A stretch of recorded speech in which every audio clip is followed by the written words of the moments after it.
Happy Friday, everybody. Welcome to this week's YFTT, which is our YugabyteDB Friday Tech Talk series for engineers, from engineers. And great to be back here. And today I have with me, I'm Kannan, one of the co-founders at Yugabyte. And I have with me Amitanand, Aiyer, who's been one of the founding engineers and been at Yugabyte nearly 5+ years. With a very interesting topic as well. Amit, why don't you maybe do a quick introduction about yourself and then we can get started.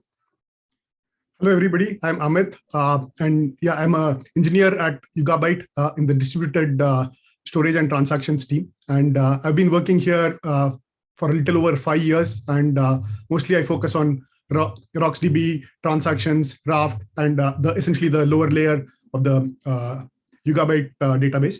And today I'll be talking about YSQL follower reads.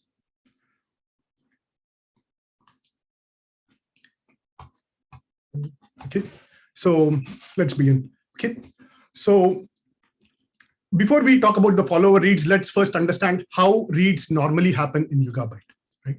So Yugabyte essentially takes a user table and splits it up into multiple different tablets. Each tablet consists of a set of rows. It could be split up based on a range sharding, or it could be based on a hash sharding. But nevertheless, the point is that each table gets split up into multiple tablets.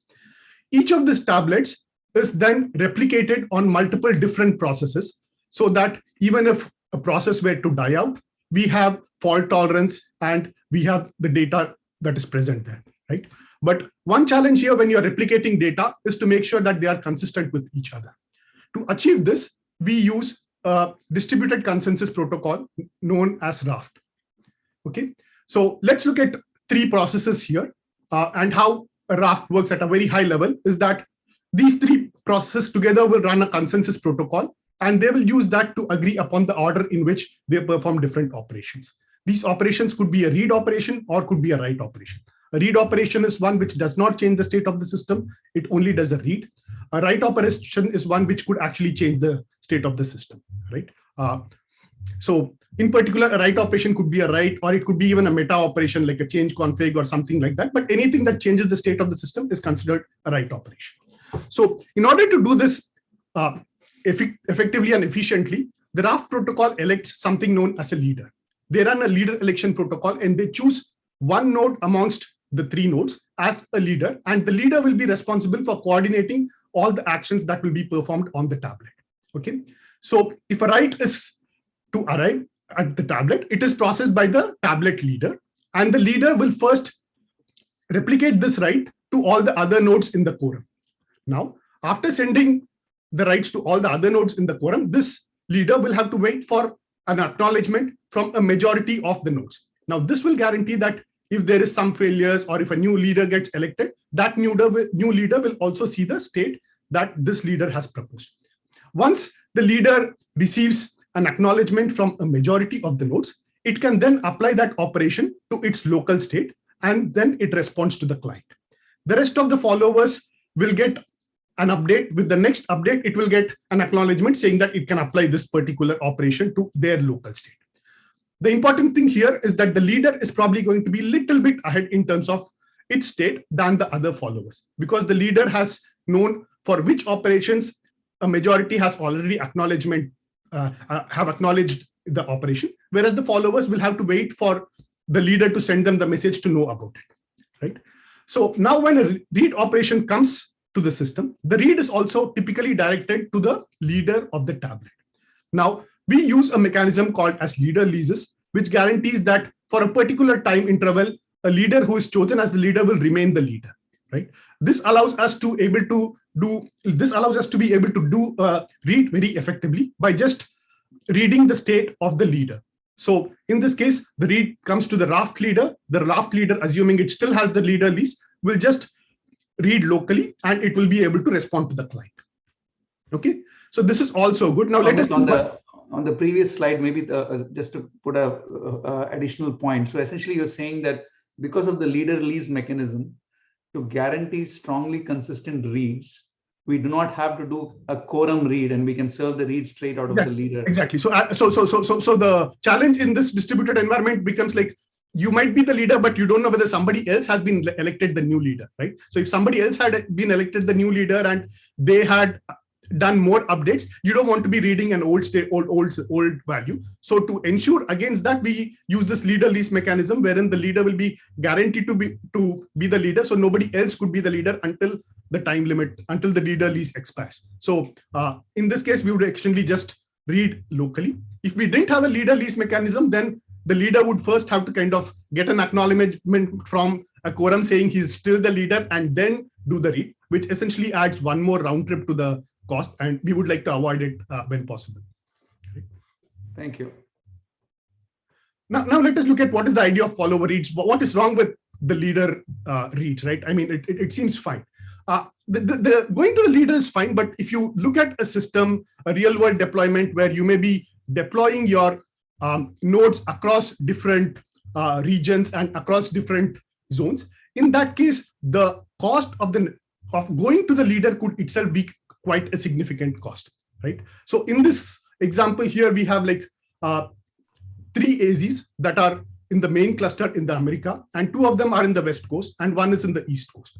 And we also have a read replica cluster, which is in Australia, right? Now, if either the read were to come from Australia or even from the East Coast for that matter, it might have to go all the way to the West Coast to actually fetch the updates if it has to read from the leader. Now, if the application needs the latest, greatest value, this is what you have to do. You can't get around it, right? However, there may be many applications. For example, maybe you're just trying to fetch the latest articles from your newsfeed, or maybe a bank is trying to send you an update as to like what was the state of your account as of 12 a.m. in the morning. These things don't necessarily need the latest update in order for them to be processed correctly. So the question here is, can we do something better? Can we do something more efficient instead of having to go to the leader for processing every read request? So that is where the idea of the follower reads comes in. So the idea is, can we just go to the closest replica and maybe accept a slightly older value, but instead we gain by having a much lower latency from the system, right? So at a high level, the idea of follower reads is that for applications that can tolerate some amount of staleness, right, they don't have to necessarily go to the leader for the latest and the greatest value, right? So the idea would be to just send the request to one of the peers in the tablet who's the closest to where the query is coming from. And then that peer would respond to this message with a read, which could be slightly behind from the current time, right? So we allow this delta to also be specified so that the user can control exactly how stale a read he is getting, right? And this mechanism is typically turned off. So by default, you get strong reads, which gives you the latest and the greatest value at the cost of going to the leader, which could maybe result in a slightly higher latency. However, you could use a PG session variable, which I'll be showing in the next slide, to enable the follower read optimization, and that would give you slightly better reads, right? And this can be used with any isolation level. It's isolation level agnostic. And it also ensures that when you are doing a read across different tablets or maybe across different tables even, we will be using a consistent timestamp to give you a consistent cut of the system. So let's see how we enable follower reads. To enable follower reads, we use the GUC session variables that Postgres supports. And we add a new session variable called YB read from followers. This is typically set to false. And if you want the follower read optimization to be enabled, you would set this to be true. And you could also change the staleness that you want to set. By default, we use a staleness of 30 seconds. However, if you prefer a different staleness, you could always set the session variable YB follower read staleness MS to whatever it is that you desire. Okay. Once these two have been set, then the system could use the follower read optimization to serve a read from a follower instead of having to go to the leader. However, one thing to note is that it is only safe to do so in a read-only transaction. If you are going to be doing a read-write transaction, you would anyhow have to go to the leader. So it doesn't really make sense to do follower read in the context of a read-write transaction. So additionally, we also need to make sure that the transaction itself is running in a read-only context. So there are essentially 3 ways of ensuring that a transaction is running in a read-only context. One is you just say when you're beginning the transaction, you could say something like begin transaction read only. This ensures that whatever operations that you are doing in that transaction block are considered read only. The system will prevent you from doing any write operations, so the system can optimize whatever it has to do by treating this as a read only operation. If you're using a single statement, for example, like just select star from a table, in that case, maybe you're not doing it inside a transaction block. For such cases, you could use there are two ways of doing it. One is you could use a PG hint, which I'll demonstrate in a little bit, to hint to the system that, you know what, this is a read-only, treat this as a read-only operation, and you may feel free to enable the follow read optimization for this. Or if you know that all the operations that you're performing in the session is going to be read-only, you could just set the default transaction read-only flag session variable to be true. And then this will ensure that all the operations that you perform in that session are read-only, and we can also enable this optimization for follow reads. Now I'll just give a small demo of how the follower reads works.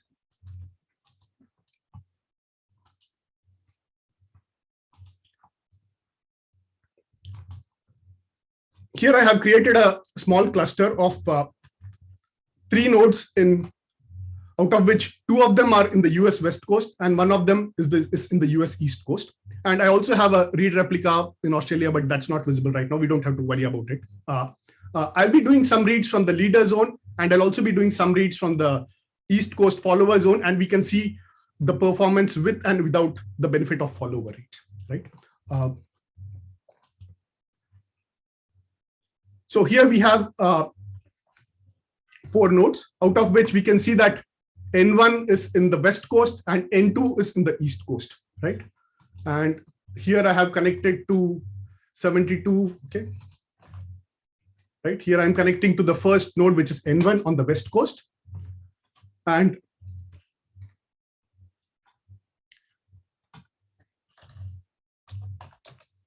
okay. And let me just create a couple of tables here. So let me create a students table, which is going to have a bunch of students. It has a student ID, a name, and the age of the student. And let me also create a grades table, which contains the student ID, a subject, and the score that they have received, right? And I'll also populate it with some data. So we can query it.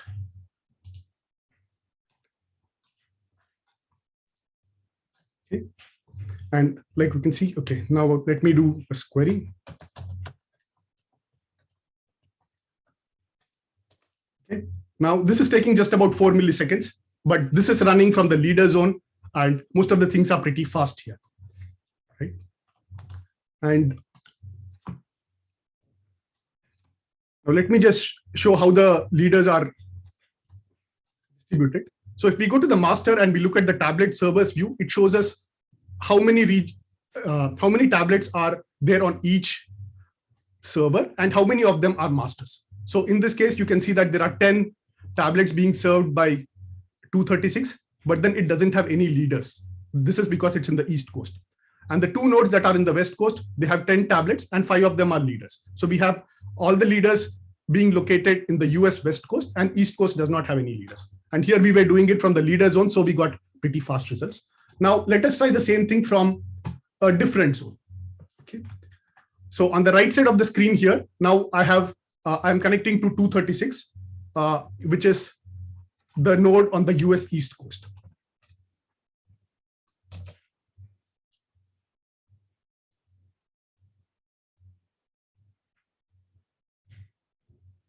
Okay.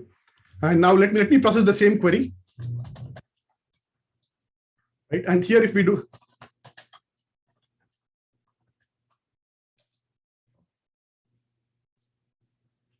now this takes way longer, right, than compared to the query that we performed in terms from the leader zone, right? And the first time we also have to go to the master, so that could also be adding some latency, but nevertheless, this still takes about 200 milliseconds on the average, whereas we were able to do this in like less than 5 milliseconds from the leader, right? So now let me try to enable read from followers and then see how well we can perform here.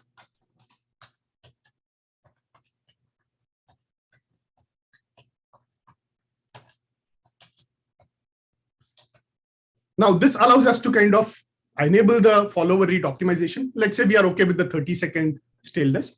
Now, in order to run this run this, it has to be marked as read only. If it is not marked as read only, we will not get the benefit, right? So here, this is not marked as read only, so we do not get the benefit. Now let me say, okay,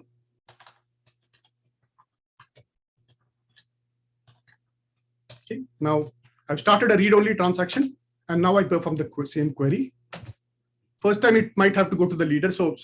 But if you see that we are able to run the same query again, and this time we are able to run it much faster because all the queries are being performed locally, right? And we could also, if we don't want to do it as a transaction block, like I said, you could set the variable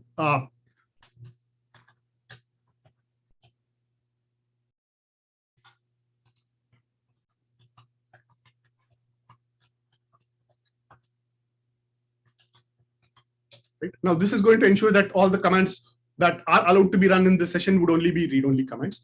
And in this context also, if we just do this, we should be able to run this pretty fast, right? So Amit, if in a same session people wanted to mix some read and write operations, and the writes always have to go to the leader, right? But suppose they wanted to mix some select statements which were okay with follower read semantics, would you recommend like the PG hint style syntax? Yeah. So let's say like you want to do an update, or you want to do you want to use the session for both reads and writes. In that case, you don't want to probably like mark the whole session to be read only, right? In that case, we support what is known as a PG hint syntax, which you can say that for this particular just transaction, you enable these settings, right? The typical way to do that is by starting a comment, and you would say set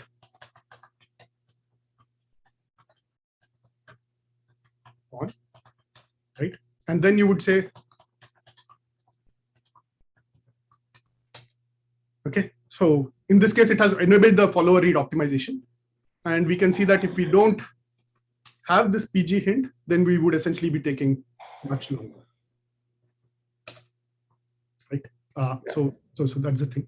And again, it could also be one other question, Amit. Is there a plan to, if we've already set the intent saying I want the GUC variable saying I want follower reads to true, is there a plan to automatically detect a statement as being read only and not even require this additional hints like syntax? Yeah. Like for standalone single statement, I think that is something that can be doable. For example, like in this case, if it's like a standalone select star, maybe by parsing it, we should be able to kind of detect this. And we don't have it right now, but we are working towards it. And if we can detect it, then we can obviously enable this optimization and give a better performance. However, if it is in a read-write transaction block, you don't want to prematurely apply this because something else could be coming later, which could be doing a write operation. Yeah, it makes sense only for standalone select statements, not selects which are in part of a kind of a multi-step read-write transaction. Yeah.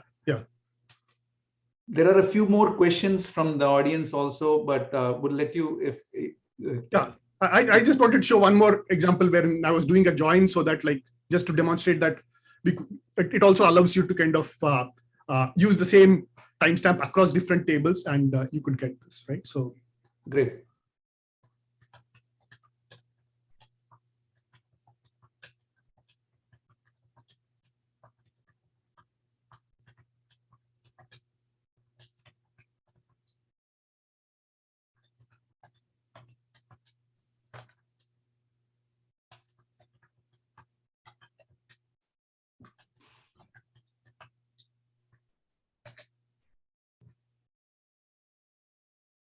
Right, so okay, let me redo this. Okay, so it takes about 300 milliseconds if we don't have this optimization.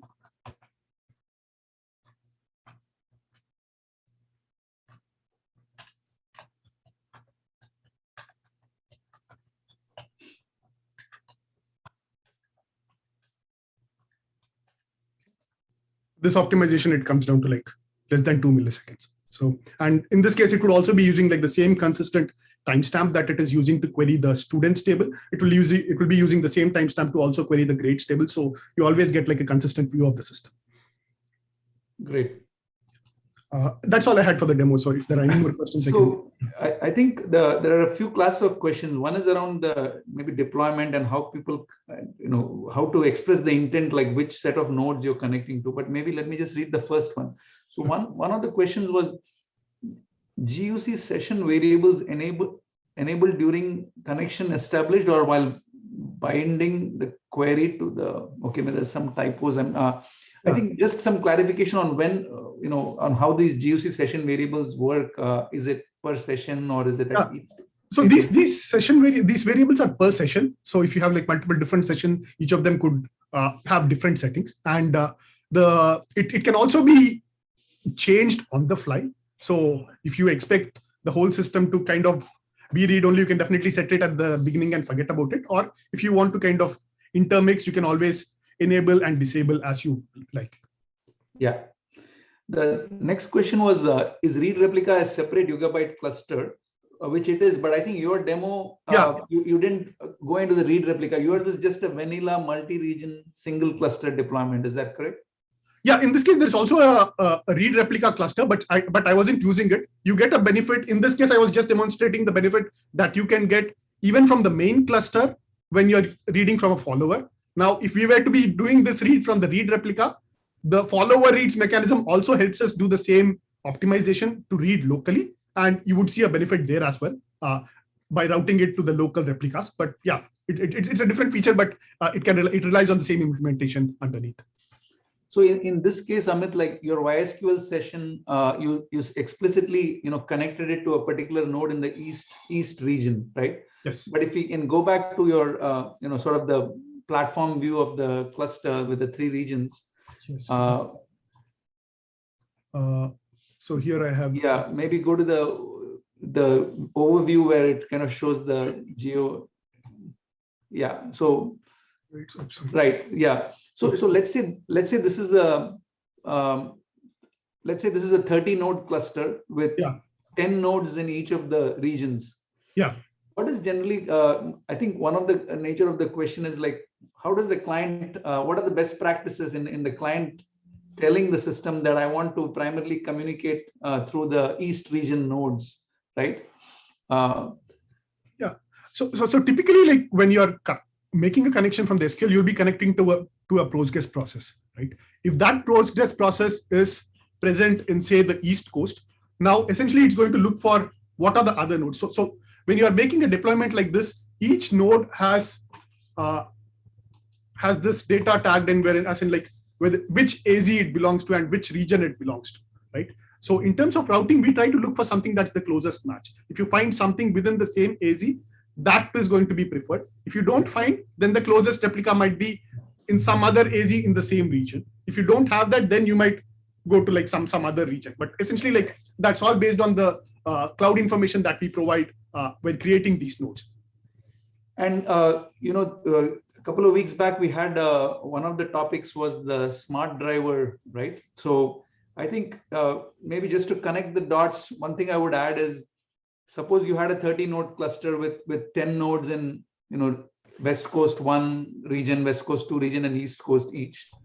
Then there are two in the past, like because the JDBC drivers that you're using to talk to, say, a distributed database like Yugabyte, because they weren't inherently cluster aware, one option would have been to, for example, put 3 load balancers, one in US West for the 10 nodes there, US West 1, another load balancer for US West 2 for its 10 nodes, and another one for US East. And then your application, when it's establishing connections, it then talks to the right load balancer to say, I want to generally have region local read performance. And then once those connections are done, then orthogonally, it can then turn on this feature by saying follower reads is true and kind of get the benefit of doing follower reads. But of course, the whole smart driver work is around you not even needing that load balancer piece, because if you're using a smart driver, you can hint the topology setting and say, hey, I just want this column that you pointed out, the cloud info column. You can guide the smart driver to say that I want, say, AWS.US East 1 to be the nodes that are candidates for uniform distribution, right? So I think the combination of the two works to get the desired effect. And the same happens if you, want to talk to a read replica cluster. A read replica is like a subcluster within the primary cluster. Yeah. Let me catch up on a few other questions. There's another question which says, if connected to the primary cluster, can you force the query to land on a follower node to reduce load on the leader? Exactly. I mean, so like either using the smart driver, you can guide the system to connect to the nodes that you want, or you would have to have a load balancer per region. But using our smart drivers, which are now available in Java and soon going to be available in Go and Python, you can force the system to land on the follower regions. But even then, by default, the reads will end up going to the leader unless you use this particular feature that Amit talked about. Yeah. And just to clarify, like if you happen to connect to like a node which is the leader, you can still do the read just there. It's not necessarily going to direct it to a follower. The name is probably a misnomer in that sense. It says you can also read from the follower, but if the closest node to you happens to be a leader, you can just read it from there. Correct. Amit, can you also clarify the semantics? I mean, from the description, it was clear that there is sort of a bounded staleness property, right? The follower reads mechanism that the system is assuring, and by default, it's 30 seconds. Yes. But what about the ordering? Can the follower expect the reads to arrive in order? And if you've seen a change as of timestamp T, that it will no longer see an older change and so on? Yes, I mean, because we are always going to be reading at a timestamp which is a specific constant behind the current time. We will, as long as you're not changing the value of the staleness on the fly, then you're always going to be monotonically increasing read timestamps being used for the system. So within all the reads that happen under the follower reads, you'll definitely see them in the right order. Correct. One other question was, does the client need to have two sets of connections, one to do strong reads and one to do follower reads? It depends on the thing. You could either like enable the session variable on the fly, like we showed you the PG hint mechanism. You could use that to override these settings on the fly. And you could mix and match if you want in the same connection, or you could have them on separate connection if you don't want to be enabling on a per query, you don't want to be updating the configuration. So it depends on what you want to do, but there is no restriction that they have to be separate. You could intermix them in the same connection as well. Thank you. Could you speak a little bit about, like, we talked about YSQL follower reads. Yes. What about for YSQL, the Cassandra compatible API? Does a similar concept exist? Yeah, so Cassandra has already had this notion of a follower read for a long time. In sense that there you have a notion of a consistency level. So if somebody sets a consistency level of 1, the default that we use is consistency level quorum, because that matches up to our expectation that you're going to write and it's going to write to a quorum, and you're trying to read like from a quorum, in sense like you're guaranteed to get the latest value, right? So the default is a quorum. But if somebody chooses to set it to CL1, in that case, we would be using something like this, wherein like you could go to the closest replica and fetch whatever is present there. So in YSQL, we want to kind of also bound the staleness, and we want to kind of be precise about what timestamp it is using, because typically YSQL allows you like it's a much richer language, and it allows you to do kind of like queries across different tablets, across different tables. So you want to use the same timestamp across all of them. So we pre-choose the timestamp in the YSQL context. In YSQL, it's more of a best effort. You talk to the closest replica and you take the latest, greatest value that is present at that replica, right? So in some cases, it may be a few seconds. In some cases, it may be more than 30 seconds. But we also do have one bound wherein like which we separate to like pretty large order of minutes, wherein like if it's beyond that, you want to kind of respond with a failure. But at least like the specific staleness there is kind of best effort. One more question, Amit. What about index lookups? Given that the index is sort of its own table under the covers, and sometimes you're going to the index, finding the primary key, and then looking up the remaining columns from the main table. Yes. The same for YSQL, does the same consistent cut apply to index lookups being done from a follower? Yeah, definitely. Yeah. So in the YSQL, we use a consistent cut, and we pre-choose the timestamp and use it across all the different tables. So even if it's an index or even if it's a completely unrelated table also, but in this case, an index, you would first choose a timestamp. You would use that timestamp to query the index. Then based on the keys that you get, you would use the same timestamp and the key that you got to go and query the main table. So you're going to get everything as consistent as what you would have gotten if you did a strong read 30 seconds ago. Great. I think, did you have any final slides? Maybe if you could just put up the last slide. I think there weren't any more questions. Thank you everybody for joining us today, and apologize for a little bit of the late start due to a technical glitch. I think we had some trouble with the streaming mechanism, but thanks to all those that joined and for the interaction and the questions. And we'll see you next week on another episode of YFTT. Thanks a lot, Amit. Thank you.